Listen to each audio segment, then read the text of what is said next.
Hello. PPS online classes यानी उच्च माध्यमिक प्रतिभा स्कूल की ऑनलाइन क्लासेस में आपका स्वागत है। मैं जितेंद्र शर्मा आज इंग्लिश मीडियम 10th क्लास का chapter number first food and human health का आगे का भाग आपके सामने प्रस्तुत कर रहा हूं। आज का भाग है मिनरल मैल्यूस्ट्रेशन। पिछले चैप्टर में हमने दो मैल्यूस्ट्रेशन के बारे में पढ़ा था, vitamin malnutrition and protein malnutrition. Now today we discuss mineral malnutrition. Firstly, what is mineral malnutrition? Definition of mineral malnutrition is shortage of mineral for a long time in food material is known as mineral malnutrition।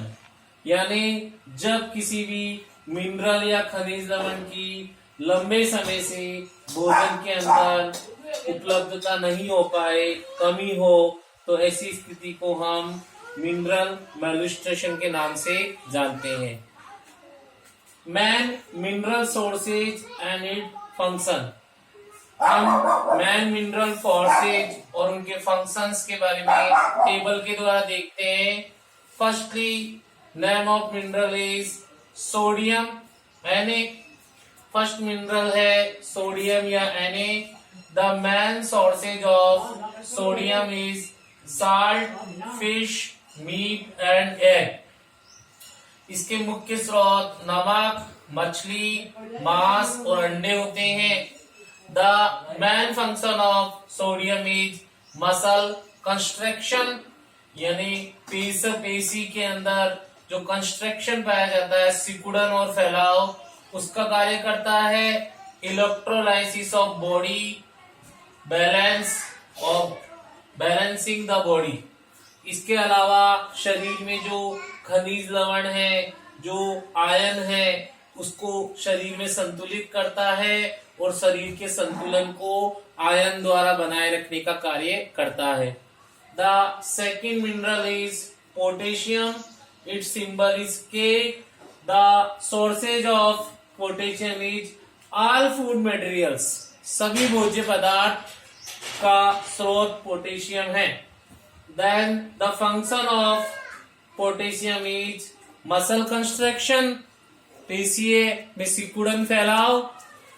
Neutral charge transmission, यानी जो उदासीन आवेश है उनको शरीर में स्थानांतरित करना। Electrolysis of body, balancing the body, यानी शरीर में विद्युत अपघट्य यानी आयनों की मात्रा को संतुलित करना, शरीर को संतुलित करना। Operation of various cellular function, शरीर की विभिन्न कोशिकीय क्रियाएं हैं उनका नियंत्रण करना। Then the third mineral is calcium. The sources of calcium is milk, egg, green vegetables is the main source of calcium. The function of calcium is provide strength of bones and teeth. With vitamin D, calcium provides strength and bone of teeth. Calcium vitamin D के साथ हड्डियों और दांतों को शक्ति प्रदान करने का, मजबूती प्रदान करने का कार्य करता है। The fourth mineral is phosphorus. Its symbol is P।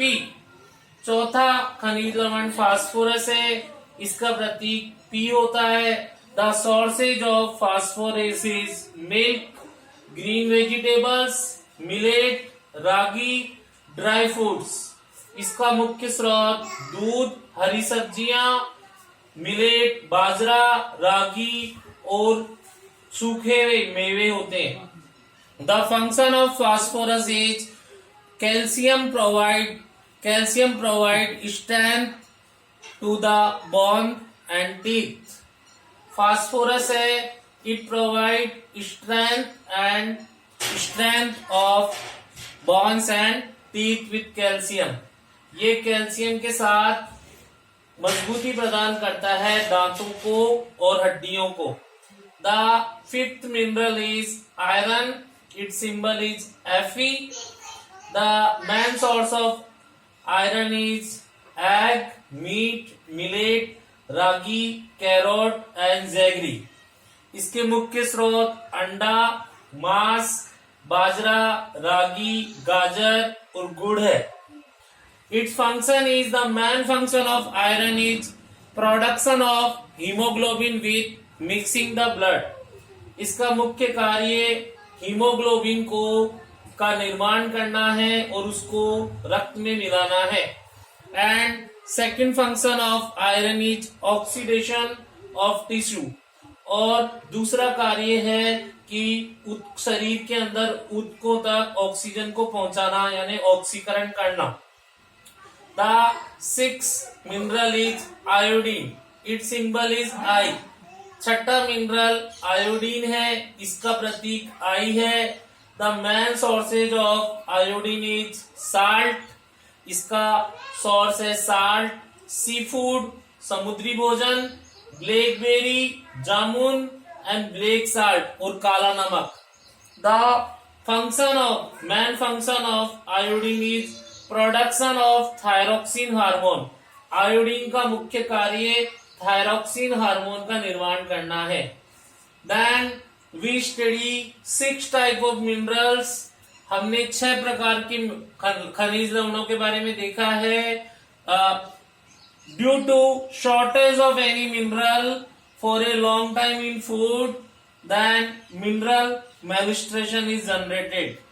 जब लंबे समय तक इनमें से किसी खनिज तत्व की कमी होती है तो ऐसी स्थिति में मिनरल मैलिस्ट्रेशन उत्पन्न होता है. Then our next topic is human health. Human health हमारा अगला टॉपिक है वो मानव स्वास्थ्य या ह्यूमन हेल्थ है. In human health firstly we discuss properties of drinking water. Human health या मानव स्वास्थ्य में सबसे पहले हम प्रॉपर्टीज ऑफ ड्रिंकिंग वाटर यानी पीने के पानी की गुणों के बारे में देखेंगे. सबसे पहले we know that properties of drinking water. First is water should not contain visible plant particle and harmful microorganism. पानी में किसी भी प्रकार के दिखने योग्य पौधे, कण और हानिकारक सूक्ष्म जीव नहीं होने चाहिए. Second properties of drinking water is pH of water should be balance. PH is 7. जो पानी का जो पीएच है वो संतुलित होना चाहिए और पानी का पीएच लगभग 7 होना चाहिए. The third properties of drinking water is proper value of oxygen should be present in water. पूरी तरह से प्रॉपर मात्रा में पूरी मात्रा में ऑक्सीजन है वो पानी में उपस्थित होनी चाहिए. Then we know that all metabolic action of body are perform due to water. हम जानते हैं कि शरीर की सारी जो क्रियाएं हैं वो पानी की उपस्थिति में होती है. So we drink at least 8 to 10 glasses of water in a day. इसलिए हमको रोज लगभग 8 से 10 ग्लास पानी है वो रोज पीने चाहिए. Because drinking water make body free from disease and remain angle and full of energy. We does not feel tired. क्योंकि जो पानी है वो हमारे शरीर को रोग मुक्त रखता है. इससे हम ऊर्जा से युक्त हो जाते हैं और हमें थकान महसूस नहीं होती. Water maintain the temperature in the body. जो पानी है वो शरीर के तापमान को बनाए रखता है. The immunity of body increases and chances to be ill are minimum. पानी की उपस्थिति में जो शरीर है उसकी प्रतिरक्षा बढ़ती है और बीमारियों की जो संभावना होती है वो बहुत कम हो जाती है. So By drinking water is sufficient quantity, unwanted fat does not store in the body. अगर हम पर्याप्त मात्रा में पानी पिएंगे तो अवांछित जो वसा है वो हमारे शरीर में नहीं जमेगी. So we drinking 8 to 10 glasses of water daily. इस कारण हमें रोज 8 से 10 गिलास पानी को पीना चाहिए. Because water is very useful for us, क्योंकि पानी हमारे लिए बहुत ही उपयोगी है. Then next topic is harmful effect of polluted water, यानी जो प्रदूषित पानी है उसके हानिकारक प्रभाव. First is if drinking water is polluted, then many waterborne diseases like cholera, dysentery, flu, hepatitis, typhoid and jaundice infected us. अगर हम प्रदूषित पानी को पिएंगे तो कई पानी से होने वाली बीमारियां जैसे हैजा, डायसेंट्री, फ्लू, हेपेटाइटिस, टाइफाइड और जॉन्डिस से हम प्रभावित हो जाएंगे. ये रोग हमें हो जाएंगे.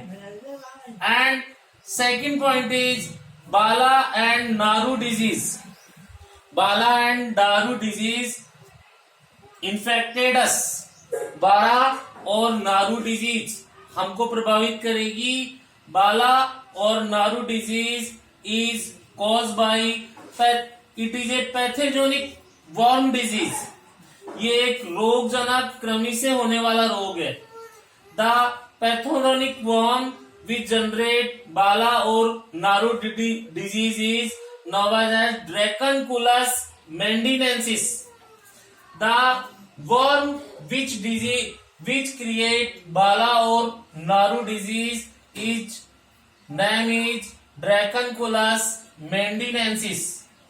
ऐसा रोगजनक कृमि जो कि बाला और नारू रोग उत्पन्न करता है उसका नाम है Dracunculus mendinensis. It is very important for board exam.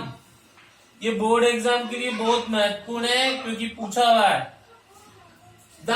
It female worm give its egg in water outside the human body.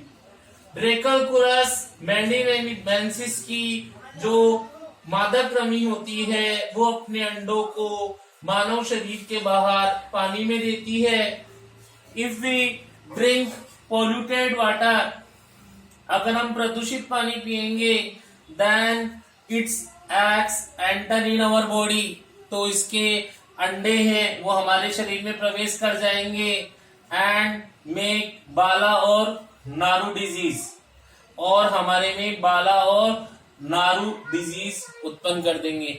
Bala and और Naru disease is commonly disease which past present in Rajasthan. ये पुराने समय में राजस्थान में होने वाली मुख्य disease थी. क्योंकि राजस्थान में पानी की मात्रा बहुत कम है इस कारण ये डिजीज उत्पन्न होती थी. So water should be boiled, filtered and cooled before use for drinking purpose. इसलिए हमें पानी को उबालकर, फिल्टर छानकर और ठंडा करके काम में लेना चाहिए. पीने से पहले उसे उबालना चाहिए, फिर छानना चाहिए और ठंडा करके उसको उपयोग करना चाहिए. आज का टॉपिक हमारा समाप्त.